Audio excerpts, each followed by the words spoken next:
வணக்கம். செல்வகுமாரின் அதிகாலை வானிலை ஆய்வறிக்கை. அதிகாரப்பூர்வ வானிலை அறிக்கைக்கு இந்திய வானிலை ஆராய்ச்சித்துறை அறிக்கையை பார்க்கவும். 2024 மே 31 வெள்ளிக்கிழமை அதிகாலை நிலவர வானிலை பதிவு. இன்னும் 2 நாட்களுக்கு இந்த வெப்பம் இருக்கும். நாளை மழைப்பொழிவு தொடங்கி வெப்பத்தை விரட்டும். 3ஆம் தேதியிலிருந்து குறைந்துவிடும்.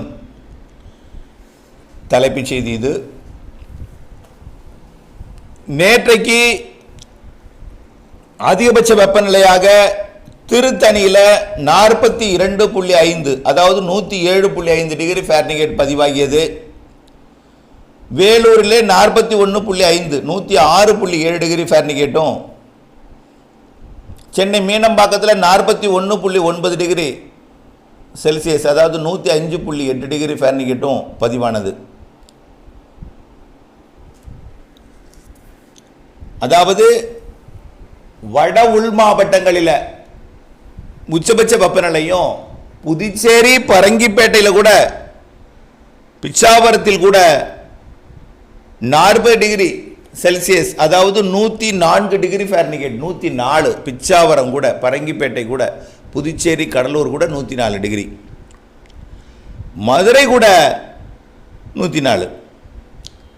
ஆக மதுரைக்கு கிழக்கே இருக்கக்கூடிய கடலோர பகுதி அப்படியே சென்னை வரைக்கும் இந்த மேற்கு தொடர்ச்சி மலைப்பகுதியை ஒட்டித்தான் கொஞ்சம் கம்மி. தென் மாவட்டத்தில் மதுரைக்கு தெற்கையும் மதுரைக்கு மேற்கையும் இந்த பகுதி மட்டும் மேற்கு தொடர்ச்சி மலை ஒட்டி தான் கொஞ்சம் குறைவு, தவிர கிழக்கு கடலோரமும் கூடுதலாகி இருக்கிறது. இது 2 நாளைக்கு தான். காரணம், தெற்கு காற்று நுழையாத காரணத்தினால, அதாவது டெல்டா மாவட்டங்களில் அதிராமப்பட்டினம் வேதாரண்ய பகுதியில் நுழையக்கூடிய அந்த தெற்கு காற்று வைகாசி மாதம் வீசக்கூடிய காற்று நுழையாத காரணத்தினால, வடக்கே எந்தவித நிகழ்வும் இல்லாத காரணத்தினால வங்கக்கடலின் வங்கக்கடலோட மேலடுக்கில் மட்டும்தான் நிகழ்வு இருக்குது. ஒரு நிகழ்வு போணுச்சுன்னா அடுத்தடுத்த காற்று சுழற்சிகள் வடக்கு வங்கக்கடல் பகுதியிலையோ வடகிழக்கு மாநிலங்கள் பகுதியிலே இருந்து கொண்டே இருக்கும். தெற்கு காற்று வைகாசி காற்று நுழையும் இல்லை, அது இப்போது இல்லை. இதனால் இன்றைக்கு டெல்டா மாவட்டங்களில் கூட 100 டிகிரியை தாண்டி தான் இருந்தது வெப்பம். இன்றைக்கும் நாளைக்கும் தான். 2ஆம் தேதி ஒரு நாள் இருக்கலாம். ஜூன் 2ஆம் தேதியோட இந்த வெப்பம் விலகி ஜூன் 3 குளிர்ந்து விடும். குளிர்ந்துனா ரொம்ப குளிர்ச்சி ஆகிடாது. 100 கீழே வரும். 100க்கு கீழே வந்துடும். 100க்கு மேலே இருப்பது 100க்கு கீழே வந்துடும் ஃபாரன்ஹீட்டில். இது ஏன் எப்படி வருகிறது என்று பார்த்தீங்கன்னா, வளிமண்டல சுழற்சி வங்கக்கடலோரத்தில் வர இருக்கிறது. கேரளாவில் நேற்றைக்கு பருவமழை தொடங்கிவிட்டது. இந்திய வானிலை ஆய்வு நிறுவனம் நேற்றைக்கே அறிவிக்கும் என்று எதிர்பார்த்திருந்த நிலையில் அறிவித்து விட்டது. மே 30ஆம் தேதி மே 30 நேற்றைக்கே தென்மேற்கு பருவமழை கேரளாவில் ஒட்டுமொத்த கேரளாவிலேயே தொடங்கிவிட்டது. ஒரே மொத்தம் கிட்டத்தட்ட நேற்றே 75% கேரளாவோட பரப்பில் தொடங்கிடுச்சு. இன்றைக்கு மீதம் இருக்கக்கூடிய பரப்பில் தொடங்கிடும். கேரளாவில் தென்மேற்கு பருவமழை தொடங்கியிருந்தாலும் அங்கே இருக்கக்கூடிய நிகழ்வுகள் தீவிரமில்லை. காற்று தான் திசை மாறி இருக்கு, நிகழ்வு தீவிரமில்லை. இருந்தாலும் வரக்கூடிய அந்த மேற்கு காற்றும் வளிமண்டல மேலடுக்கு சுழற்சி கொஞ்சம் கொஞ்சமாக கீழுக்கு இறங்கி அதுவும் கிழக்கு காற்றையும் தமிழ்நாட்டில் நாளை மழை பொழிவு ஏற்படுத்த போகிறது. நேற்றைக்கே ராணிப்பேட்டை மாவட்டத்தில் ஒரு சில இடங்களில் மழைப்பொழிவு, கர்நாடக எல்லையோர பகுதிகளில் ஒரு சில இடங்களில் மழைப்பொழிவு காணப்பட்டது. அதே போல் நேற்றைக்கு ஆற்காடு பகுதியில் கூட மழைப்பொழிவு லேசாக இருந்திருக்கும், இடிமழை. இப்படி மழைப்பிடிப்பு ஆந்திர கர்நாடக எல்லை பகுதியில் நேற்றைக்கு தொடங்கும். ஒரு இரு இடங்களில் என்றும் ஒரு இரு இடங்களிலே தொடங்கிவிட்டது. இன்றைக்கும் அதே போல் ஒரு இரு இடங்களுக்கு சற்று கூடுதலாக ஒரு சில இடங்களில் இருக்கும்.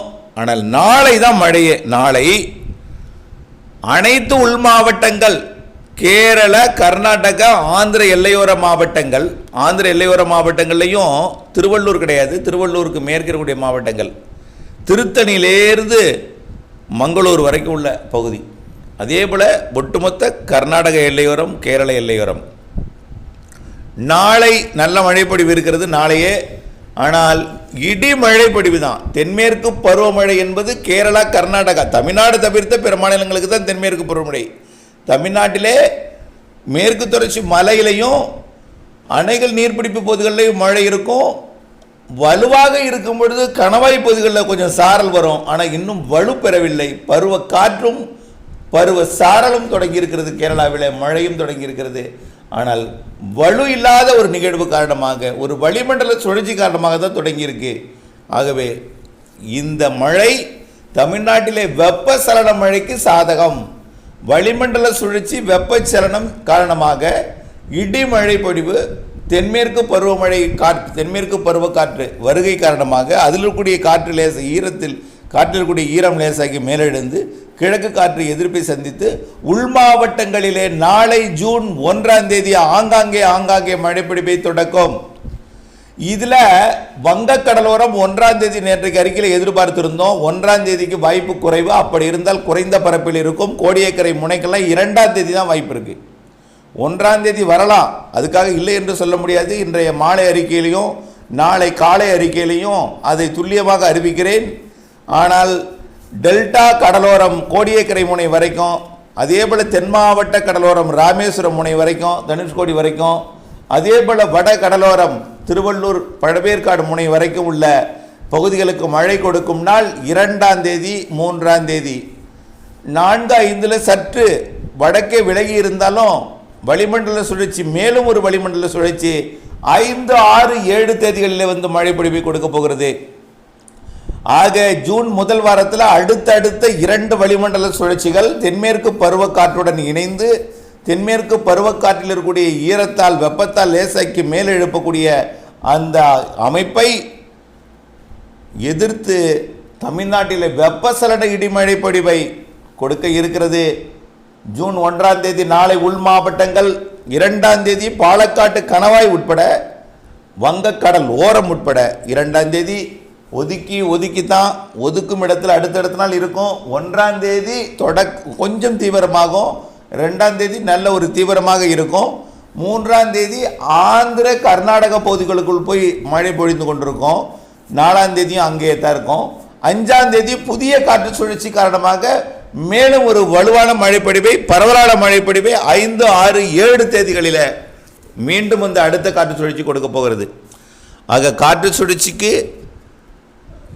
சுழற்சியால் என்ன பயன்னா, இடிமழை பொழிவை மாலை இரவிலே, நள்ளிரவிலே, அதிகாலையிலே தமிழ்நாட்டிலே பெரும்பாலான மாவட்டங்களிலே ஜூன் 1 2 3 4 கர்நாடகா ஆந்திர பிரதேசம் 5 6 7 மீண்டும் தமிழ்நாட்டு அடுத்த காற்று சுழற்சி காரணமாக மழை பொழிவு கொடுக்க போகிறது என்பதை நினைவில் கொண்டு,